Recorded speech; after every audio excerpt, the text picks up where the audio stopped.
A special thank you to each of our subscribers who make this channel possible. Here's today's story. In a striking display of the ongoing crackdown on dissent in Russia, 18-year-old Diana Loginova, a street musician from St. Petersburg, has been sentenced to an additional 13 days in jail after spending nearly a month behind bars for performing anti-Kremlin songs.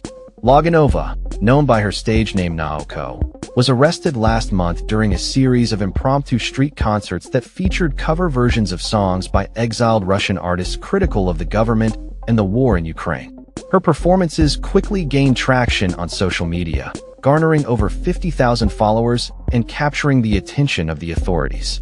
Rights activists have condemned the punitive measures taken against her, arguing that they exemplify the stifling censorship that has emerged since the onset of the war in Ukraine.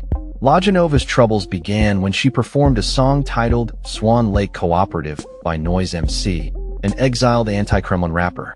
This performance went viral, leading to her arrest along with her bandmates, guitarist Alexander Orlov and drummer Vladislav Leontiev, under accusations of violating public order. The trio was initially sentenced to administrative detention, with Loginova receiving a fine of 30,000 rubles for discrediting the armed forces. Despite their release, the musicians were soon rearrested, caught in what rights lawyers describe as a jail carousel, a tactic used by prosecutors to keep dissenters in custody by filing a series of minor charges. The latest ruling by a St. Petersburg court has further extended Loginova's imprisonment, as she was found guilty of organizing an unauthorized mass gathering. This sentence has drawn widespread backlash, with many young street performers across Russia showing solidarity with her, risking their own freedom to voice their support. Videos advocating for Loginova and her band have flooded social media platforms like TikTok, highlighting the youth's desire for change in a climate of fear and repression.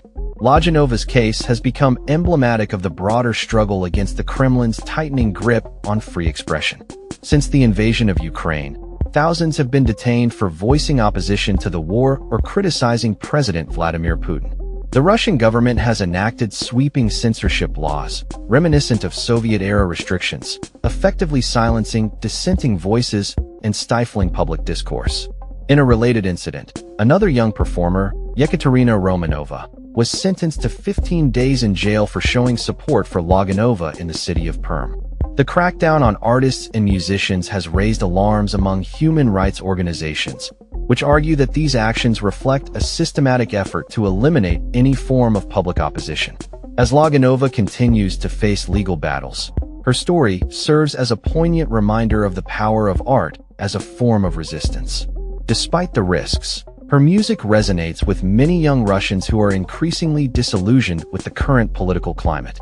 The situation remains fluid, with ongoing protests and acts of defiance emerging across the country, as citizens seek to reclaim their voices amid a backdrop of repression. The international community is watching closely as the situation unfolds, with calls for the Russian government to respect the rights of its citizens and allow for free expression. In the face of adversity, the spirit of resistance embodied by Loginova and her fellow musicians continues to inspire hope for change in a country grappling with the consequences of authoritarian rule. That's all for this story. We upload videos every day covering many different subjects, so hit that subscribe button to stay informed. Thanks for watching.